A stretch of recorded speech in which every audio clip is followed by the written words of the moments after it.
மிருகங்களை எந்த விதமான ஆராய்ச்சிக்கும் பயன்படுத்தக்கூடாது அப்படின்னு தான் சொல்லியிருக்காங்க. இது ஒரு கற்பனை கதை. ஆமாம், ஒரு ஆராய்ச்சியாளர் ஒருத்தர் என்ன பண்ணிட்டு இருந்தாருன்னா, ஒரு தவளையை வச்சு ஆராய்ச்சி பண்ணிட்டு இருந்தார். என்ன பண்ணுறாரு, தவளையை தாவி குதிக்குது இல்லையா, அதை பற்றி தான்.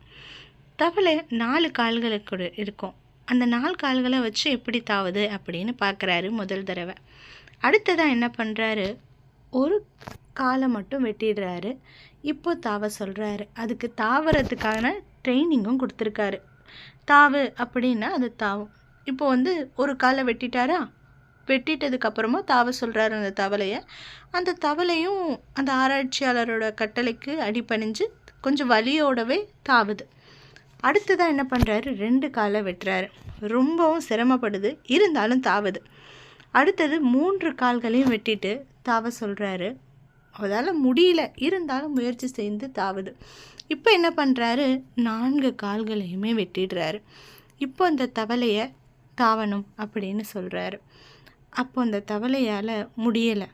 அப்போது அந்த ஆராய்ச்சியாளர் என்ன முடிவு செஞ்சுருப்பார், அவர் ஆராய்ச்சியோட முடிவாக என்ன எழுதினார் தெரியுமா? 4 கால்களையும் வெட்டிட்டா தவளைக்கு காது கேட்காது. இது உண்மையா? அதுக்கு காதா கேட்கல? இல்லையே, அதோட கால்கள் வெட்டப்பட்டதுனால அதால் தாவ முடியல. ஆமாம், இதே மாதிரி தான் இன்னமும் நம்மில் பல பேர், நம்ம கூட இருக்க நமக்கு தெரிஞ்சவங்க கூட சிலர் இந்த மாதிரி தான் இருக்காங்க. இது சரியா? நீங்களே சொல்லுங்கள்.